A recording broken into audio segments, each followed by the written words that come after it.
kembali lagi di channel BD TV yang Cacamian. Halo guys, kita lagi di mana ini? Di Bang Bengkulu. Geraha Bang Bengkulu ya. Ini sebentar lagi hari ini ada konferensi pers dari OJK ya. OJK Provinsi Bengkulu terkait sistem perbankan selama menghadapi virus COVID-19 ya, Corona. Jadi ini informasinya lumayan informatif. Jadi yang punya utang, yang punya kredit, pokoknya. Ya. Ternyata nggak semuanya ya mungkin ya tadi ya. Tidak semuanya, siapa aja yang bisa dibantu dengan musibah COVID-19 ini ya. Jadi, banyak tuh keluhan dari masyarakat kan. Saya nggak bisa kerja, nggak bisa ojol ya. Nah ini bayar kreditnya gimana, terus yang PNS seperti apa. Simak sampai habis, saya bagi beberapa part. Ada part 1, part 2 sampai selesai, karena mungkin nanti panjang ya penjelasannya ya. Panjang. Jadi kita bagi. Dan ini ada pemburu TKP baru ya. Perkenalan dulu. Itu namanya Lia, pemburu TKP. Bukan baru guys. Yang baru ya. Bukan pemburu KTP ya. Oke, simak terus penjelasannya di konferensi pers di BD TV yang Cacam.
Permasalahan ini, sebelum terjadi permasalahan COVID-19 ini, kualitas kredit dari perbankan dan industri non-bank itu dinilai tiga syarat ini dipenuhi, maka kualitas kredit itu dapat dikategorikan lancar, dalam perhatian khusus, kurang lancar, diragukan, dan macet.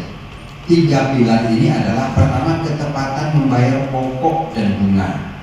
Itu dulu, tepat pokok bunga dan baru bisa dinilai lancar. Masuk ke alternatif ke pilar kedua adalah bagaimana prospek usahanya. Kalau prospek usahanya juga masih menjanjikan ke depan, maka ini juga masuk kategori lancar. Lalu kondisi debiturnya ada terganggu nggak dengan situasi lingkungan dan segala macamnya. Sepanjang memenuhi kriteria yang aman-aman saja, maka ini dikategorikan lancar. Nah, permasalahannya kemudian bagaimana dengan situasi sekarang? Tiga pilar itu nggak mungkin itu dipenuhi. Orang mau berusaha, prospeknya menjadi terganggu, industri apalagi orang yang menerima penghasilan yang sifatnya harian.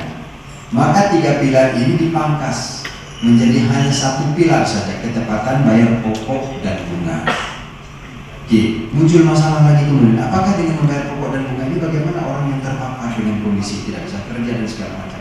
Ini pasti akan bermasalah mengenai pokok dan bunga. Maka muncullah relaksasi yang kedua yang disebut dengan restrukturisasi. Kepada industri keuangan diberikan sebuah kemudahan untuk menilai, untuk mengakses si nasabahnya sendiri, apakah memang berdampak kepada kondisi pengaruh dari COVID itu sehingga usahanya nggak jalan, sehingga kondisi dia nggak bisa memungkinkan mencari nafkah untuk memberikan angsuran. Maka muncullah relaksasi kedua yang namanya restrukturisasi. Diberikan kemudahan bagi dunia industri jasa keuangan, lakukan asesmen, lakukan restrukturisasi. Nah, sebelumnya restrukturisasi ini pun ada syaratnya, bahwa kalau orang atau debiturnya macet boleh direstrukturisasi dengan sejumlah persyaratan, setinggi-tingginya kualitas kreditnya itu menjadi dalam perhatian khusus, artinya tidak boleh lancar terus. Nah, dengan kasus COVID-19 ini, maka persyaratan itu diadakan sementara oleh OJK, diberikan keringanan sementara oleh OJK. Artinya apa? Kalau itu berdampak, dampak masyarakat itu berdampak, ekonominya berdampak, usahanya itu berdampak, boleh lakukan restrukturisasi dengan catatan langsung akui sebagai lancar. Itulah yang dilakukan, itulah yang disebut dalam stimulus pertumbuhan ekonomi, pengembangan ekonomi ini bagi dunia perbankan. Nah, dua kebijakan atau dua relaksasi ini diberikan kepada perbankan, diharapkan kepada perbankan dapat segera melakukan asesmen, melakukan penilaian, melakukan mapping, mana debitur-debiturnya, mana nasabah-nasabahnya, mana usaha-usaha yang kemudian terhambat gitu. Maka lakukanlah kebijakan tadi, apakah itu penilaian kualitas kreditnya, apakah itu kemudian harus dilakukan restrukturisasi. Di dalam kaitan restrukturisasi, ini juga menjadi banyak pilihan yang diberikan kepada industri keuangan.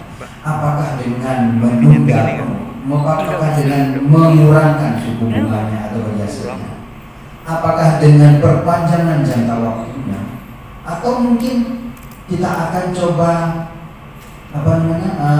tambah plafonnya. Untuk itu kita minta kepada industri semua buat kebijakan internal masing-masing, SOP masing-masing. Di dalam ketentuan disebut bahwa setiap industri dalam rangka menghadapi COVID ini buat kebijakan internal masing-masing terhadap apakah kemudian dilakukan restrukturisasi, apakah penilaian kualitas kreditnya. Jadi kepada semua industri diminta untuk menyiapkan itu semua. Nah, harapannya bahwa jangan sampai permasalahan yang terjadi di tengah-tengah masyarakat ini kemudian menjadi blunder, menjadi permasalahan yang lebih besar lagi. Masyarakatnya tidak tertolong, industrinya yang sudah terpapar juga nggak bisa bergerak, tapi nggak bisa ngapa-ngapain, sementara bank atau industri ini tetap lagi dengan pola yang lama. Ini menjadi hambatan yang besar yang dirasakan oleh masyarakat. Muncullah relaksasi. Maka diminta dengan sangat bahwa tolong POJK ini dipahami dan dilaksanakan. Sekali lagi, tolong POJK yang sudah diterbitkan di tanggal 13 Maret ini dilaksanakan, diimplementasikan secara benar oleh semua industri keuangan. Nah, kaitan dengan POJK yang sudah diterbitkan ini, kemudian muncul bagaimana Bapak Presiden menyampaikan konferensi persnya, menyampaikan siaran persnya bahwa sudah berbicara dengan OJK yang mengatakan bahwa akan ada keringanan, akan ada penundaan dan segala macam terkait industri ataupun terkait masyarakat-masyarakat yang terdampak. Difokuskan kepada masyarakat-masyarakat yang informal sifatnya, yang punya penghasilan harian, yang punya pekerjaan yang memang mengandalkan orang yang datang ramai, bukan yang menerima penghasilan tetap. Jadi intinya adalah sektor-sektor informal, tukang cukur kah, warung nasi kah, ojek online kah, yang semua ini mereka bergantung betul pada orang ramai, orang yang datang kepada mereka. Nah, bayangkan dengan situasi yang sekarang ini, orang work from home, bekerja di rumah, ada terjadi lockdown beberapa lokasi di daerah segala macam, membuat mereka itu sudah tak mungkin lagi mereka mendapatkan penghasilan. Nah, berlakulah kebijakan ini, berlakulah relaksasi tadi yang namanya kita sebut restrukturisasi. Restrukturisasi itu macam-macam, termasuk di dalamnya penundaan sepanjang itu hasil asesmen yang dilakukan oleh industri keuangan memang ini bisa ditunda. Jangka waktunya mana? Seberapa banyak jangka waktunya? Di POJK kita juga menyebut jangka waktu berlaku 13 Maret 2020 sampai dengan 31 Maret 2021. Artinya jangka waktu setahun.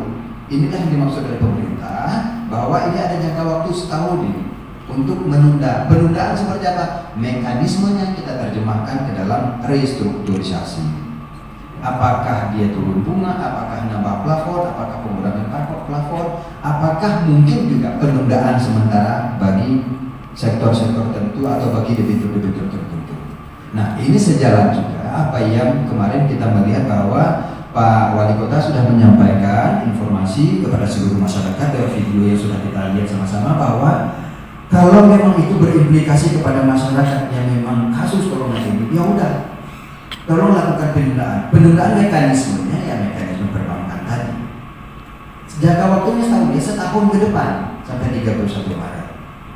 Nah, 31 Maret 2021. Nah, artinya benar. Beliau bahkan Pak Wali kemarin malah menyampaikan kalau ada yang narik-narik, yang minta-minta segala macam dengan cara paksa itu lapor ke kita akan koordinasi dengan polisi. Benar, artinya ada orang yang memanfaatkan, Pak. Dari situasi begini kan banyak nih, yang ada kredit motornya, tidak ada urusan sama misalnya dengan online, ojek online-nya dia, tapi dia memang ingin ngemplang bahasanya, ingin misalnya tidak mau bayar. Ini tidak berlaku sistem itu buat dia berlaku normal. Sepanjang satu lagi dia punya penghasilan tetap, tidak terpapar permasalahan ekonomi tadi, maka berlakulah dia kondisi normal. Tapi apabila memang dia seperti misalnya tadi kami cerita dengan Pak Wali, tukang cukur di mana yang selama ini mungkin orang ramai datang situ, tapi dengan COVID ini dengan dibatasi orang menjadi tidak datang. Sementara dia ada kredit, mungkin kredit rumah, mungkin kredit usaha, mungkin juga kredit membelikan motornya, maka dia berlakulah ketentuan ini. Maka bagi masyarakat yang memang berdampak terhadap kasus ini, silahkan datang ke bank ke lembaga pembiayaan untuk mengajukan restrukturisasi. Jangan diam-diam saja, begitu diam-diam saja maka bank tidak bisa untuk memilah-milah ini, wah ini memang niat nggak bayar, kesimpulannya kan gitu. Tapi kita minta kepada masyarakat datang ke bank, datang ke lembaga pembiayaan, sampaikan bahwa ini ada masalah sekarang dampak dari COVID ini, kita perlu restrukturisasi. Nah, bagi bank sama industri, lakukanlah asesmen, lakukan apakah memang demikian, apakah memang dampaknya dirasakan oleh mereka.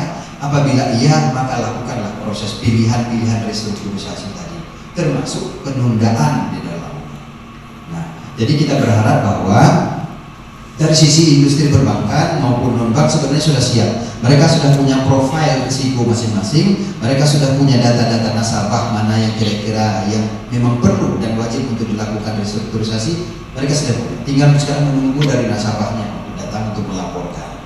Nah, selebihnya kami juga menginginkan kepada teman-teman media, barulah kita sama-sama rangkul bahu-membahu untuk mencoba menenangkan masyarakat, mencoba untuk memberikan pemahaman kepada masyarakat COVID itu apa, bagaimana cara membatasi penyebarannya, bagaimana kita harus komit dengan himbauan pemerintah untuk tetap di rumah saja, kemudian bagaimana eksesnya terhadap dunia usaha dan segala macam. Ayo sama-sama kita saling bantu masyarakat, termasuk bagaimana kita menerjemahkan POJK ini dalam rangka sama-sama kita ingin membantu tetap jalan, dunia usaha jalan, masyarakatnya juga tetap tenang, industri jasa keuangan juga tetap eksis melayani masyarakatnya. Nah, Bapak dan Ibu, saya pikir mungkin itu dari sisi saya OJK menerjemahkan POJK ini agar benar-benar bisa dipahami oleh kita semua, terutama meminta bantuan kepada teman-teman media untuk mendistribusikan atau mentransformasikan ini kepada masyarakat sehingga mereka paham semua.